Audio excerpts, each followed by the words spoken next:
Hello mga ka-ugs! Tara at gagawa tayo ng paborito kong burnt bass cheesecake in 2 flavors. Pwedeng pang negosyo at pwedeng pang dessert. Kaya tara, una syempre handa natin yung ating baking pan na gagamitin. Maglukot lang tayo ng dalawang parchment paper. Mas maganda yung parchment paper dahil hindi didikit dito ang ating burnt bass cheesecake. Magkaiba yung parchment sa wax paper. Lagyan lang natin ng butter at iset aside. Pagkatapos sa ating mixing bowl, ilalagay na natin ng cream cheese. Bali, dalawang recipe yung gagawin ko. Isasama na natin dito yung sugar at ilalagay natin sa ating Kenwood mixer gamit ang paddle attachment.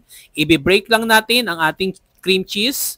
Kapag na-break na yan at nahalo na yung sugar, maglalagay tayo ng salt, vanilla essence, pwedeng powder, pwedeng liquid. Wala kasi akong vanilla o liquid dito eh. Maglalagay tayo dito ng all-purpose cream. I-mix lang natin to hanggang sa maging smooth ang ating mixture. At syempre, scrape lang natin yung gilid from time to time para mahalo ng maigi ang ating cheesecake mixture. Pagkatapos ito, medyo bagalan mo na yung pag-ikot ng ating mixer dahil ilalagay na natin ng paisa-isa ang ating eggs.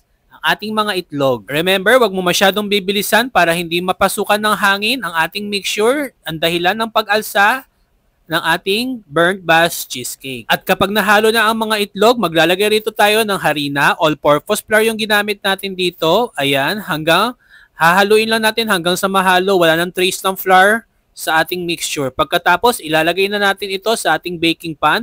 Pero pwede mong lagyan ito ng flavor, kagaya ng ginawa ko. Maglalagay lang tayo dito ng emulco, ube flavor. Ayan, hahaluin mo lang siya ng kanang kamay. Sisimut-simutin mo lang siya. Very recommended tong emulco flavor natin dahil malapot. Ayan, kilala nyo naman ako, di ba guys? Mahilig tayo sa malapot. Haluin lang natin ito ng maigi hanggang sa ma-incorporate yung ating ube or yam flavor. This is optional guys, para may option, lagyan natin ng flavor para lalong mas masarap ang ating burnt bass cheesecake. At syempre, pagkatapos nito, ilalagay na natin siya sa baking pan at muntik nang hindi siya makuhanan dahil nakalimutan kong pindutin ang ating recording button. At ayan na nga ang sinasabi ko, medyo nahaluan ng ube flavor ang ating isang mixture pero okay lang yan dahil pang merienda natin yan mamaya.